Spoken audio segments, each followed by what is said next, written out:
Hello, everybody. Welcome to the Truly African podcast with me, Mark Defoe. And I am delighted today to have an amazing guest with me in studio, Kenya. And I just want to just give her a moment to say hi and what she does. So take it away, if you don't mind. Good afternoon and thank you. My name is Kenya Gitonga. I am a final year psychology student at the University of Nairobi. I am also an active mental health advocate, and this is culminated by my writings where I write to create awareness on mental health. And also I aid an organization which is named Sun Mental Health, whereby we create awareness on matters pertaining mental health. I also practice at the University of Nairobi as a student counselor, where we have a wellness center. We offer counseling to students and staff. Wow. So you said your organization is called Sound Mental Health. Sound Mental Health. Wow. So where is it based? What do you do? What is like your main mission and what you want to do with the organization as well? Sun Mental Health operates remotely. We have a lot of trainings on mental health, basically, where we create awareness on mental health, what it is, how it affects us, where do you get help, suppose you're having mental health issues. We also offer a 8 weeks training on different themes regarding mental health. We partner with other organizations like the Kenya YMCA Central, Psychology for Better Living, Chiromo Hospital, Conversations with Esther, and we generate talk shows for young people in campuses, in high schools. We also generate bad drives so that we can help a girl stay in school. And our main mission actually is to destigmatize all aspects that pertain mental health. Wow, that's actually amazing. That's nice for a young person like you to be involved like that. So I'd like to kind of pick your mind on some of the topics that have really interested me about mental health in our country, especially being African. Mm-hmm. So where do you feel like we are as a society in terms of accessibility to mental health as help? Right? Like if you are in, say, we're in the city, say you're in like Bungoma or Turkana in you're facing mental health issues. Do you think it would be like, where do you think as a country we are with the infrastructure to help such people get there? Are we like okay? Are we great, or are we doing poorly? Because you're in that field, I think you are better poised to make that judgment. I would say that as a country, we are just okay. We are not doing much, not doing less. But I'm also grateful because we are now getting work on matters pertaining mental health, whereby you've seen the government actually support some initiatives. Also, as councillors, we are trying to generate policies that will push forward for more and more conversations on mental health. But this is more common in the cities. Just the other day, I was having conversations in Nimbu regarding mental health, and believe you me, they didn't know their themes. Like in September, we were talking about suicide awareness and prevention. They never knew. This means that in the remote areas, there's need for sensitization, a lot of it actually, so that we can deal with ignorance. Yeah. So, okay, is like the grade that you would give us as a country.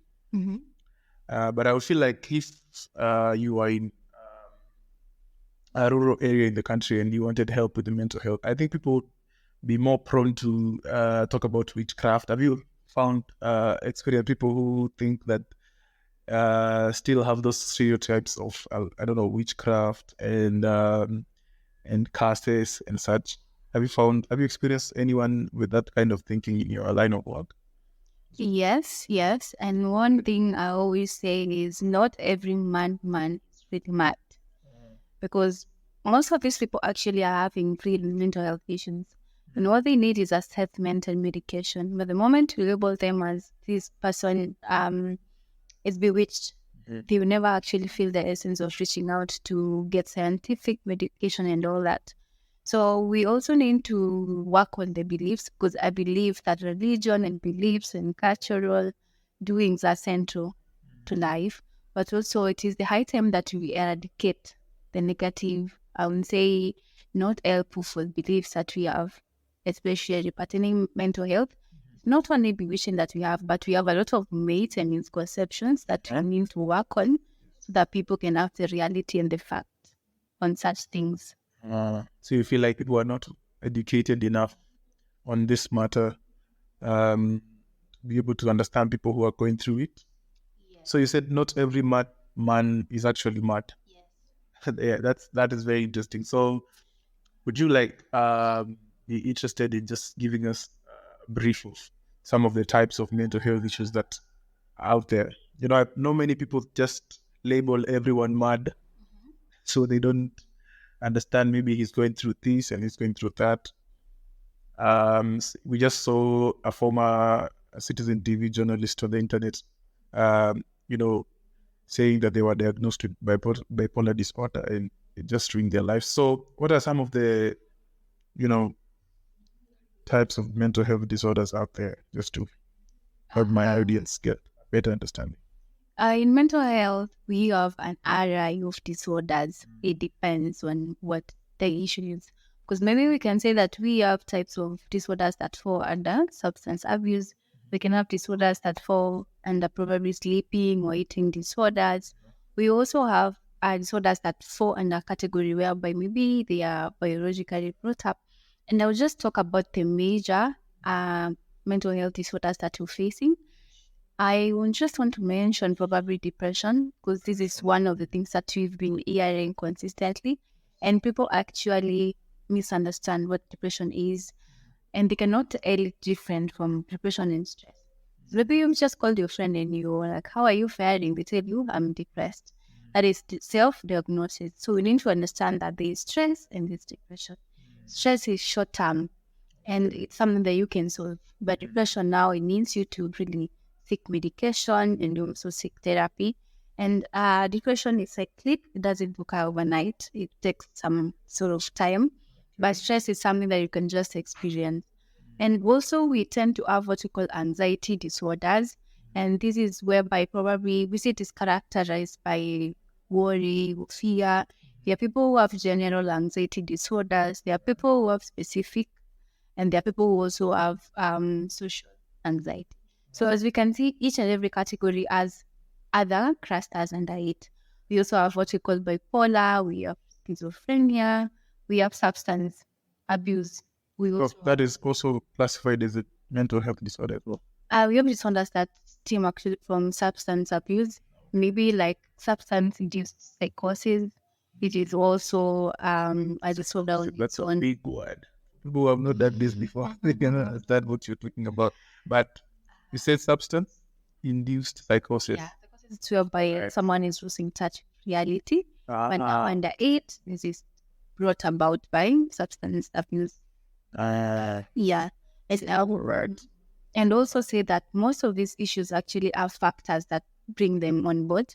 For instance, there are genetic factors that will predispose you to a certain disorder. Oh, really? Yeah, this comes in whereby you inherit, it is inherited maybe from parents, it lands within the family genealogy.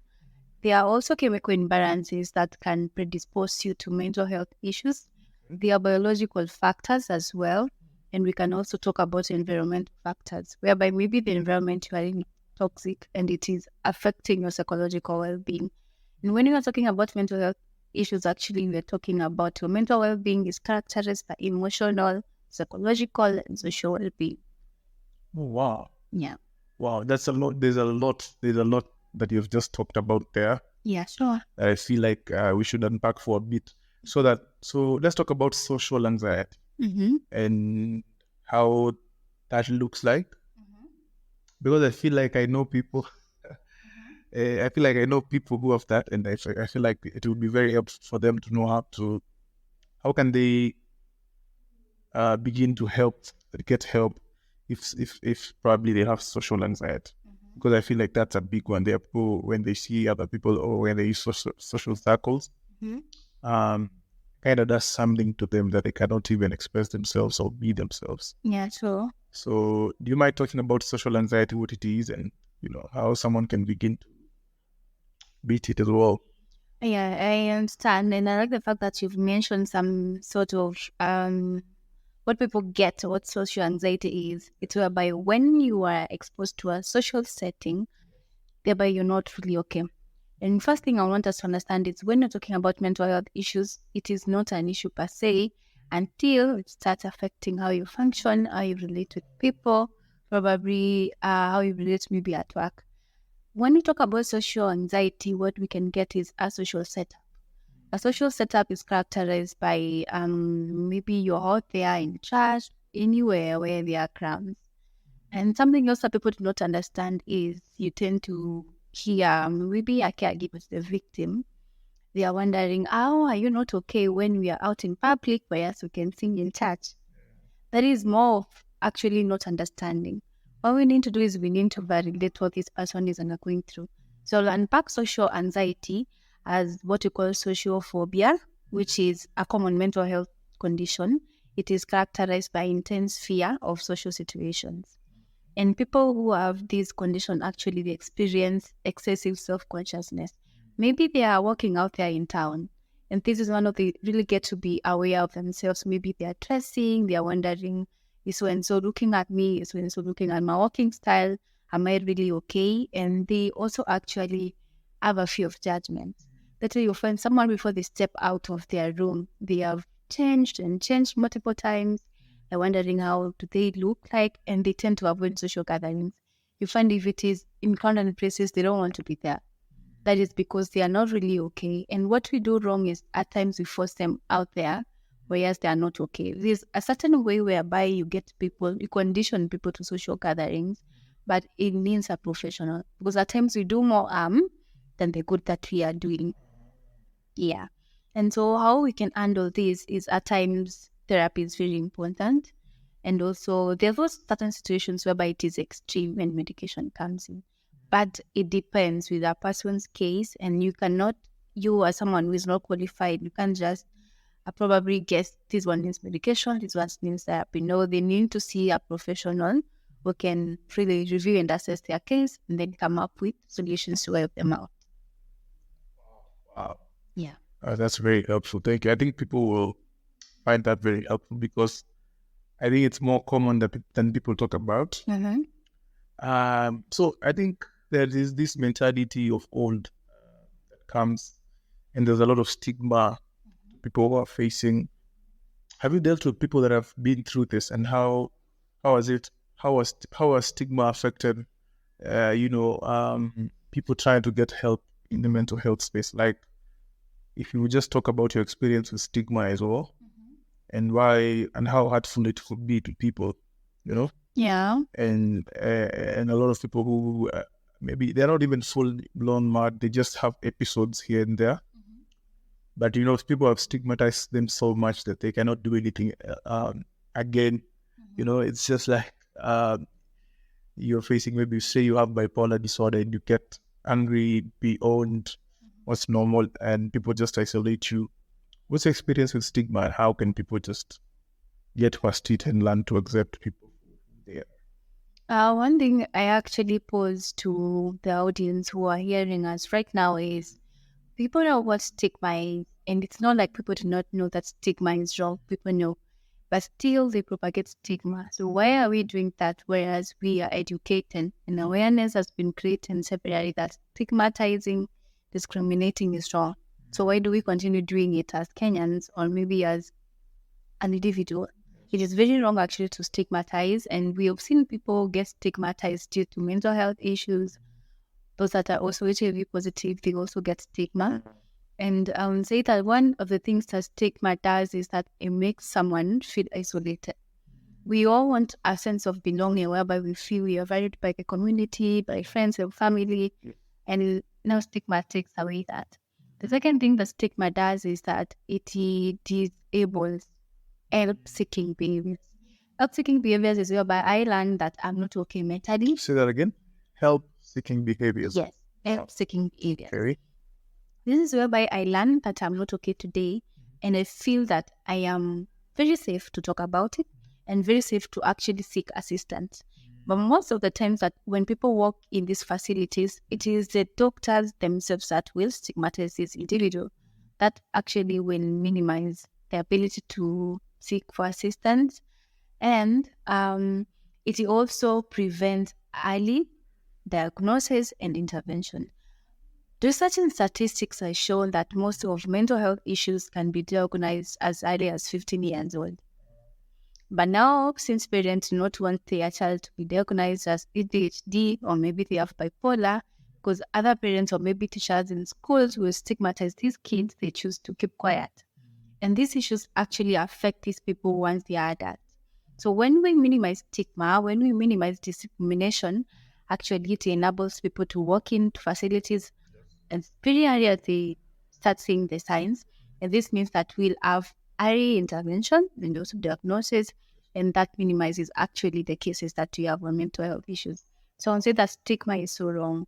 It's very So it actually makes a person to have their diagnosis delayed, and the problem just continues to get bigger and bigger and affects them even in their adulthood as well.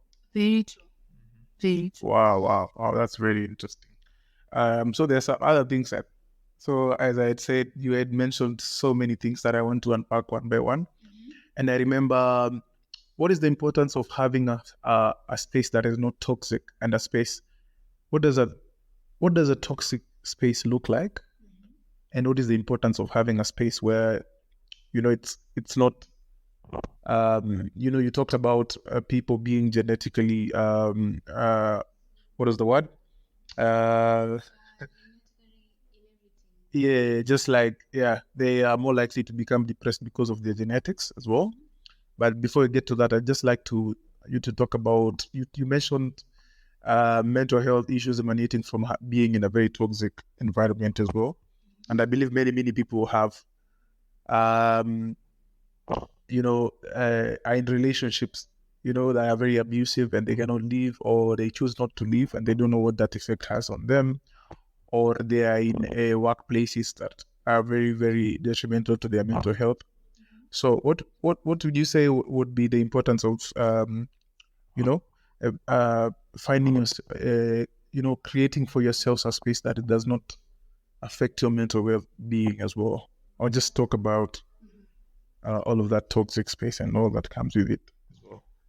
In matters pertaining in toxic environment, this is whereby, there's what you call a safe space, maybe I will call it a safe environment. Yes. This is whereby you feel you're free, you feel that your mental being is optimized.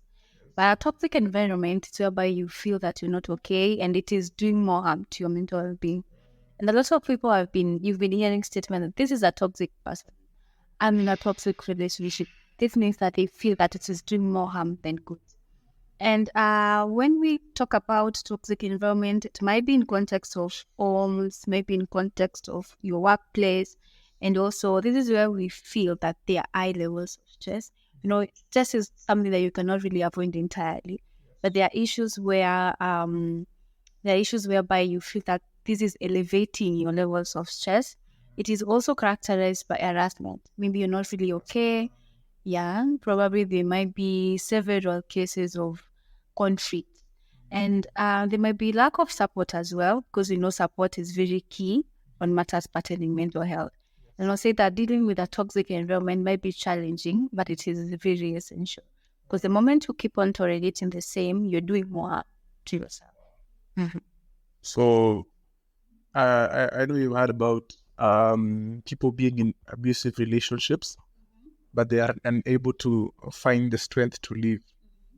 If someone were to ask you what your thoughts on that were, what would you say is what makes people continue being in environments that are very hurtful to them and they cannot leave? Why do you feel that is? What kind of, and how can they help themselves to become better in that sense? You've seen that people actually stay in abusive marriages, in as much as they know it is wrong, they'll still stick there. This also happens in cases of GBV, whereby you find a person, maybe a woman has been battered. GBV is gender-based violence? Yes, GBV means gender-based violence, whereby you find a woman has been battered by the husband, and you still defend them. They're saying that it's only your kind today, it's only your kind twice. This is something that we call, I would call it normalcy. Normalcy, okay. It happens whereby this lady grew up seeing their mother experience the same. And so to them, they've never learned anything different. And they believe that actually sticking in this relationship, this is what was meant for them. So they do not know any new normal. And there's something else that we call revictimization. What? Revictimization. Revictimization. Yes. Okay. This is whereby maybe someone was in a previous relationship which was toxic. There is a high probability of them landing in another toxic relationship. We call it revictimization. It happened and it might happen again. And there's also what we call learning. Yes, because society has conditioned women that divorcing is wrong. As much as the current days you've seen a lot of divorces occurring, previously or maybe in rural areas, you find that the society doesn't really recognize a woman who is not in a marriage. So you find a lot of them would stick in that. This also happens in relationships whereby people do not know that this is toxic. They do not know anything different from that. And we also need to challenge negative beliefs. This is whereby a lot of ladies are getting dependent on relationship. They have lost their own sense of dependence. So it's something that we can really work on. We can educate people on. And we cannot change this if we do not minimize stigma. Yeah. Because stigma surrounds this. So this goes back to stigma and us stigmatizing people as well. This goes back to stigma, and I will say that what you've seen, the cases you've seen on GPV is what is reported. And there are a lot of unreported cases, especially on men. Because what you've seen mostly is women who speak out about the experiences, but men do not speak out. And this means that there are a lot of unreported cases around men also experiencing gender-based violence. So let us be aware that it's not only women who experience violence, also men. And when I'm talking about gender-based violence, actually, a lot of people think about the physical violence whereby someone is beaten. But also there's what you call emotional violence, whereby someone can be exploited emotionally, people can blackmail you, and it's very wrong. We also have what you call verbal violence. Women are so good at this, whereby you find that someone can tell you harsh words and all that, until you wonder where is this coming from. That is also violence on its own. Wow. So you just brought up new types of violence. So a person may not be physically abusing you, like beating you up or, inflicting pain on you physically, but they may be doing what you said, verbal violence and emotional violence. So men can also suffer from abuse as well. Just for the record, because I feel like for the longest time, it's always been women are suffering and women are going out through all this. But then there are a lot of men who suffer in silence as well, because we have stigmatized them as a community and as a society. That umepigwa na bibi ama umefanya. So there's a lot of, it comes with a lot of baggage. So if they go through it, they prefer to just stay silent. Wow. I feel like I'm learning a lot as well alongside my audience. So I want to switch the gears a bit. I feel like we should just jump all over the place and talk about everything that has to do with mental health, and something that is huge as well for a lot of people, and something that people that I have met personally in my life struggle to get past is loss. And loss is, it kind of takes a toll on your mind as well, especially if you lose a loved one that was very close to you, say a parent or wife or husband or a child as well. So what would be your tips on how to get past loss and how to heal as well? And have you experienced any loss in your life, and how would you tell someone that has just experienced loss on how to move forward as well? All right. This is interesting because this is what we were discussing early in the morning. When I started writing, actually, I write on mental health, and my first write-up was friends and I. We did a collection of poems, and the first one was called The Healing Phase, and the second one was Letting Go, because we realized that we as humans, we experience loss in several ways. When I'm talking about several ways, I want people to understand that loss is not only when you lose someone close to you. Loss can also be loss of freedom. Maybe you've been in prison and this is your first time you lost your freedom. You can lose investment. You can lose your finances. Actually, divorce is a way of loss, because you've lost your marriage, you've lost your investment. Also, losing friendships is also a loss, whereby you've invested in this friendship for some time. Now it's no. And this is loss. You can also lose your pet. You can lose your favorite, maybe materials. It is also loss, and people respond differently. And so one thing that I want us to understand is people respond differently to loss. It might take me a year to heal. It might take someone else 3 years, 6 years, 10 years. It is relative. And what happens is that people actually experience denial. You do not really agree that the house has just burned down just like that. Yeah, Yes. You also find people who experience anger. They're so angry at God for maybe losing their partner. They're so angry because this and that has happened. There are those who are not start negotiating in that, God, if you restore this and this, I'll do this and that for you. If maybe my mom gets better, I'll do. If she comes back, I'll do this and this for you. That is negotiation. There's someone else who falls now into the depressive mode whereby depression kicks in. You've seen this whereby partners, you've lost your wife, and now the man, after 3 years or maybe 3 months, they also die. This is depression, and I won't say that death actually is depression per se, but we've seen them withdraw from people. If it is work, they quit. Things that used to excite them, they do not excite them anymore. Most of them actually gear into substance abuse. After some time now, it is actually clinical depression, and the body just gives in. And they are now those people that will accept. In acceptance phases where healing now kicks in. And we've seen that healing is relative. Someone will heal in a year, in a month, in 3 months. Someone may lose their partner and they marry after 3 months. Someone will never marry at all. And they also have this wound as fresh at it is, even at 10 years. This is because it is relative. And what we can do is that we really need to support them. As caregivers, we need to understand where this person is coming from. Because males have seen them actually experience pressure whereby they're supposed to heal like magic. Why are you crying over her and it has been 6 months? Not really. We need to support people. We need to validate their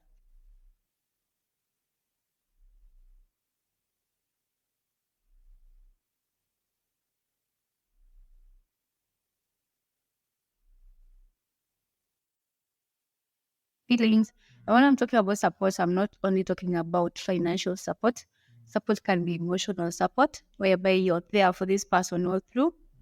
And also you can offer them support by giving them resources, information where you get therapy, where you get counseling, where you join into a support group of people who have lost items, who have lost partners, who have lost business deals. And you get to learn the experience, how they walked this journey. And that is very amazing. And the other thing that we need to do is seek psychological assistance, professional assistance, that is. Because a lot of people are getting assistance, but it's from people who are unqualified. It's from quacks who do not know how to go about it. So seeking professional assistance is very okay. And I would say that also loss matters. There's what we call anticipated loss.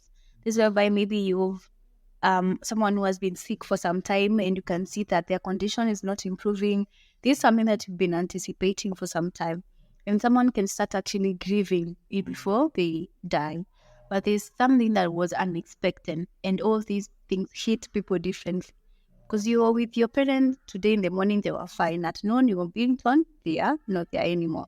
So see, the impact is quite different from someone who has seen them progress from cancer stage 1 to stage 2 and all. Yeah. So accepting is like the first step to beginning to heal for people who have been through loss as well. Yes, but before getting into accepting, there is now a whole circus of a circle. Yeah, because someone might be at denial stage, someone might be angry, someone might be negotiating, someone might be in the depressive state, and we need people to understand all these circles. Because believe me, if you're being a caregiver to a person who has lost something, they do not understand how people respond, you might get irritated, you might also get psychological tension. Because you do not know why is she responding this way, why is she doing this and that, because we do not understand. So it is also important that we as caregivers also equip ourselves with information. Yeah. Wow. That is very helpful for me as well. It's also important that we as caregivers also equip ourselves with information. Yeah. Wow. That is very helpful for me as well. Because I believe all of us have gone through, are going through, or will go through loss at some point in our lives. So you are an author as well. You have written some books. So you want to tell us about some of the books and their titles and why you chose to write them? Yeah, sure. Yeah, I write. I write on mental health. The reason I stress that I'm writing is actually to create awareness on mental health issues. Being a young author, I would say that also I feel this is very important as young people to understand your talent and utilize them. It's very important to explore all that you're good at and focus on that. And say also that the first one, as I talked about, it was on loss, which is a collection of poems. The other one was on anger management. I call it the hours of anger, whereby we create awareness on what anger is, how it affects you, and also how you respond to it. The third one is Thrive, which also talks about mental health issues. How do you get to optimize probably your goals and not actually compromising your well being? Thrive is launching soon. It will be launching in December 2nd at Allianz, just here in town, to be 2 to 5 p.m. to be on a Saturday. So I also want to extend my invitation to everyone who is hearing us. Yeah. And these books are also accessible at Nuria stores, whereby you order them online, they bring you a parcel, or you get into the store and pick the books. It is in Moi Bazaar, yes, fifth floor, and also in Savannah's bookshops. But you can also reach me out through Kenya and Gitonga across all social media platforms. We do free deliveries within Nairobi CBD, and also we do parcels outside Nairobi. Both books at the moment they go at 600, but Thrive after the launch to be going at 700. So I urge each and every person to actually just get a copy. The entrance to the launch actually is a copy of the book. Wow. So, guys, you heard it here first. So, grab your copies. I believe those books are very helpful to what we are talking about because, as you said, they are mental health books as well. So, you told me you work in prisons as well. That's very interesting for me to hear about. So, I believe, how is your experience in the prisons and what is your role in helping the inmates as well? Okay. In there we have a lot of inmates coming in, streaming out, and most of them actually they're having what I'm calling loss because this is someone who has never been arrested before and they've just lost their freedom. Yes, they have lost their freedom, which is work. They've been sentenced for 10 years. That means then that they lose also an opportunity to work. And we have a lot of them actually undergoing mental distress because these are all change of environment. Remember that stress also comes in whereby there's a shift of environment way too fast before they can actually process it. And we have a lot of them worrying about family, about maybe their kids and all that. So it's a whole new experience for me, honestly, but I am learning day in, day out. But gets way much better whereby you have a client who's not okay and by the time they're working out, they are feeling better. So it has been a learning experience for me. Uh, so, I think you're pretty young for the things that you do. What drives you? What made you feel like you needed to just begin to do all this for other to help other people that are facing mental health issues? Is it like a personal thing that happened to you? Have you personally experienced mental health issues or close family member? What drove you to this field as well? What drove me to psychology? I won't say I knew I wanted to do psychology. I'll just say that I wanted to do anything in the medical field, as most of the people want to. But that I would find myself in psychology. Although given a chance, I'll still choose psychology because That is that really true? yeah, because it is something that I have grown to love, and also psychology has given me an opportunity not only to learn how to relate to other people, but also to be self-aware. And the fact that I extend this now to helping people with mental health disorders and all that. And also said that growing up, also I experienced certain issues that I never knew they were an issue.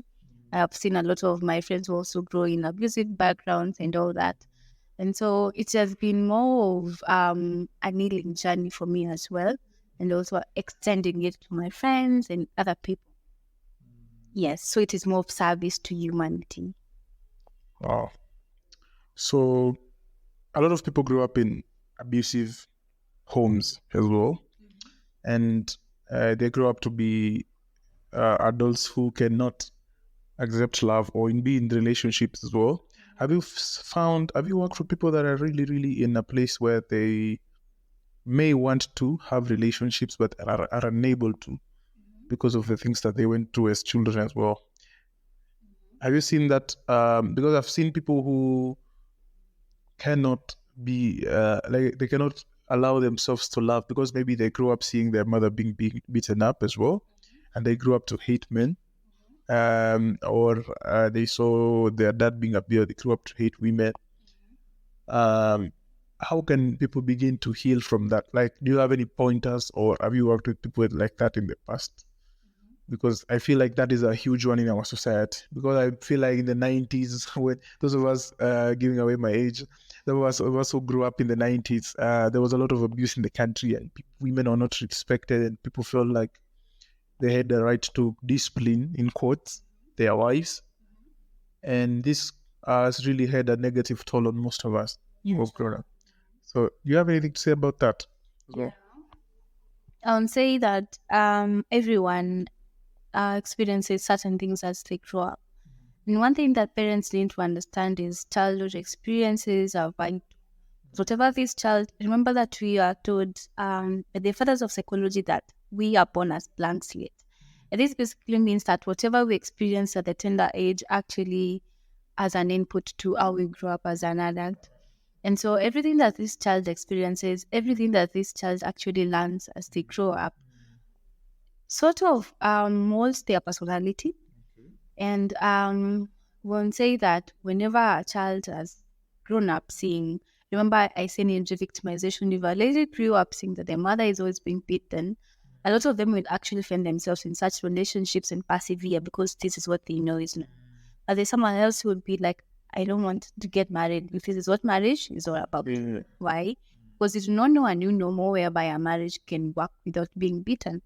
And so it is very important that whenever you're having issues, or maybe you've experienced traumatic experiences that inhibit, remember we said it is not a disorder until it affects how you relate to people, it affects your normal way of life. So it is very important that when you realize that something is inhibiting your normal way of life, you seek an underlying professional assistance. Because we've seen that not everyone who talks about mental health is a professional. And so it is important that when we're seeking for assistance, we seek assistance to professionals. This can be in hospitals. This can also be in common facilities. In schools also, we've seen schools embrace counseling. And there's been a lot of counseling centers or wellness centers that are floating actually in schools. It is very important as a young adult actually to seek assistance. Yeah. Wow, that's very interesting. Because I feel like, so I wanted to ask you, how accessible do you think mental health help? It's like as we watch the movies, we see a lot of Americans go to the therapist and it's just there. Do you feel like we have, as the Kenyan society or in Kenya or Africa, or let's just talk about Kenya because we're in Kenya. And do you feel like if people wanted to get help, they could get help, or they will just be searching in vain and not find anyone?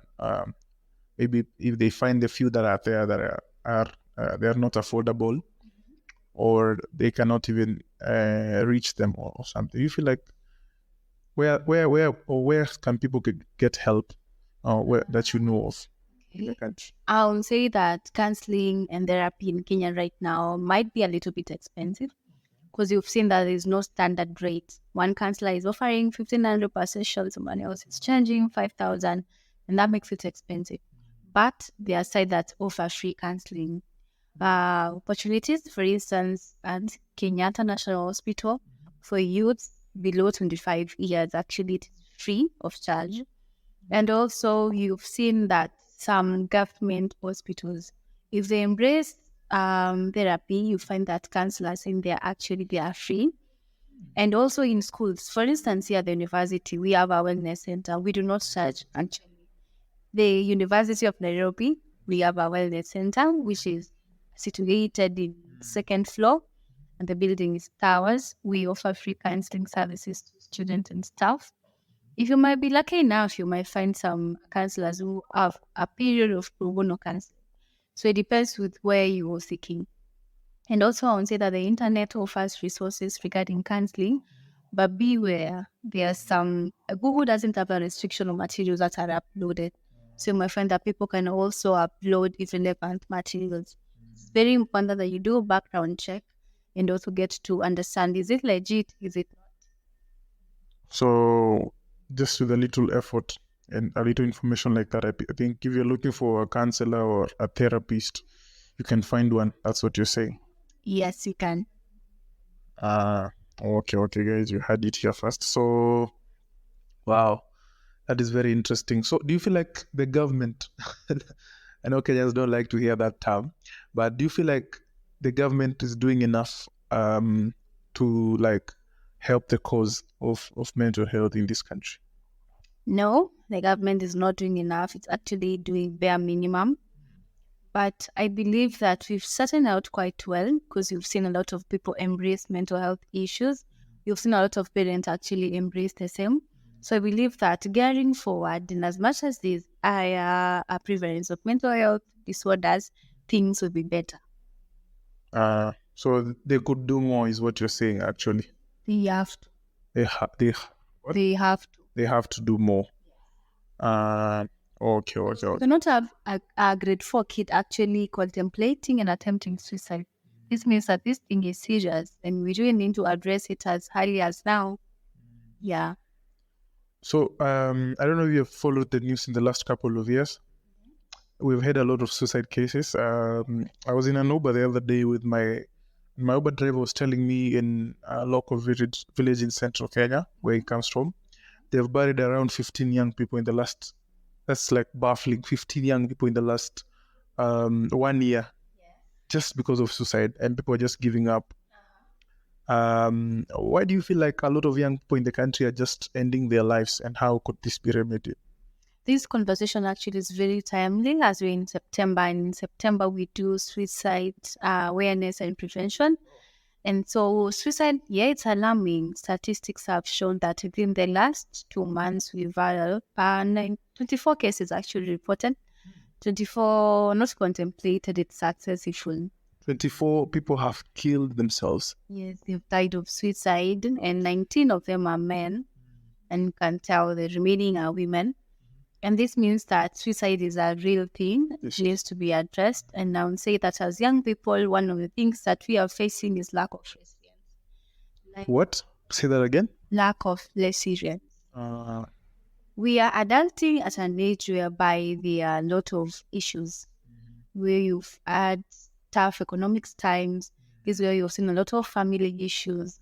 This is where you've seen that kids can actually grow without a role model. And the society, things are changing, and young people actually have not been conditioned to it. And I would say I want us to understand as young people is that things cannot be really smooth at all times, but we need to equip ourselves with coping strategies. And the worst thing is that we are adapting negative coping strategies. For instance, substance abuse does not solve family conflict. We need to have proper communication skills. We need to learn assertive communication. And we also need to learn about financial management because we want money, but we cannot manage money. So it's a high time that we also learn to have financial management, that is financial literacy. We also need to have what we call the resilient, whereby things are tough, but you still keep going. And also we need to really understand, be self-aware. This also comes to the essence of avoiding peer pressure. And in my book, Thrive, I have actually covered all these aspects, whereby I try to make people understand that you need to be really aware of yourself.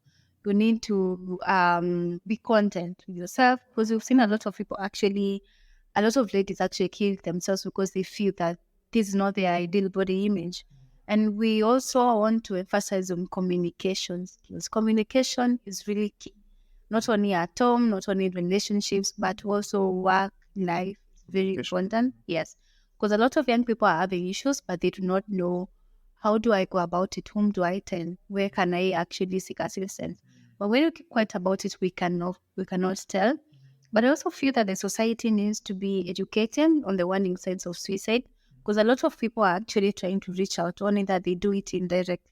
But we cannot actually see they are seeking for assistance. So also education and awareness campaigns are necessary. You mentioned something there that I always also wanted to ask you.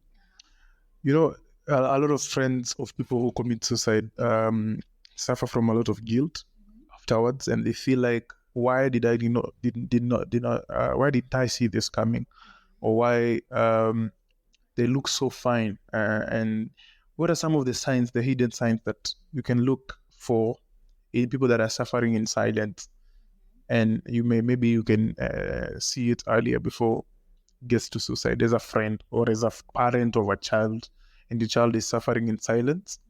I believe there's some cues that you can look at and know that, you know what, this person is suffering and going through something, but they're hiding it. Okay, so one thing that I would say about suicide is you find that there's a change in behavior. This calls for not only parents to know their kids, but also friends to know friends. Know your friend genuinely. When they are okay, they are this way. When they're not okay, they behave this way. Because with suicidal ideation, you normally experience a change in behavior.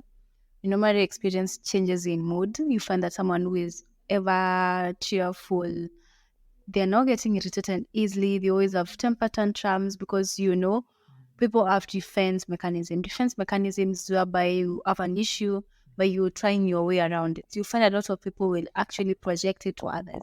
You've not done anything wrong. You just said hi to them and then they retaliate. Or maybe they respond in a way that is harsh to you. So you need to understand that. We also see changes in sleeping and eating habits. And a lot of people will actually, you find them trying to reach on through social media in funny posts, statuses that makes you feel that something is not okay. But when you ask them, how are you faring? They just tell you, I am all right. Why? Because we've been conditioned to, how are you? Fine. How are you? I'm good. But when you reach out in a way that makes someone feel that they really care, that means that they can open up, they can share the experiences. So also the way that we reach out really matters.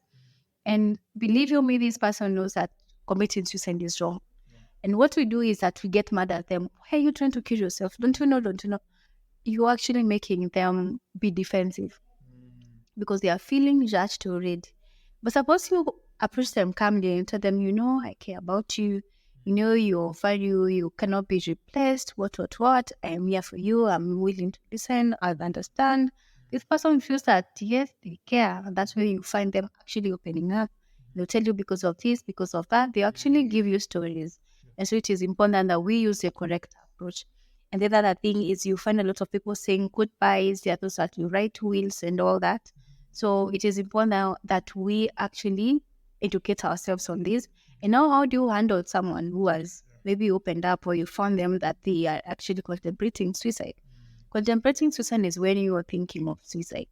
Attempting suicide, it's when you try suicide and now the other successful suicide attempt. And so it is important that you validate their emotions. Let them know that you understand. You do not judge them. We call it validate their feelings. Offer support and also ensure that there are no harmful objects around them. Because you find if it is your friend and you're just hanging out in school, you do not know if back at home they have a rope, maybe they have poison or they have scissors. Yeah. So it is important that you also ensure that now that you're leaving them, are they really safe? And then the final thing is that they need to seek professional assistance.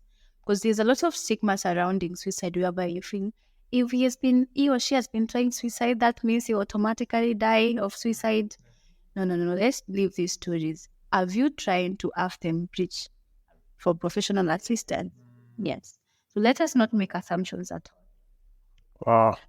So so if someone is suffering, look for change of behavior. Don't make assumptions, and try to help them not to be around things that they can use to harm themselves as well. That's very useful for parents as well and friends. So what role does wow, what a conversation. What role does drug abuse play in you know uh, mental health disorders? Does it have any role? Is it possible just to get mental health disorders that you did not have before just because you started using maybe drugs like probably weed or cocaine, or so those type of drugs? Would you say that those drugs would induce mental health disorders, or that's not the way it comes? I would say that drug and substance abuse actually is cyclic. It stands start from maybe single use and then it continues to get addicted to the same. But it is also very important that we learn that it affects your mental well-being, because you know that drugs, I think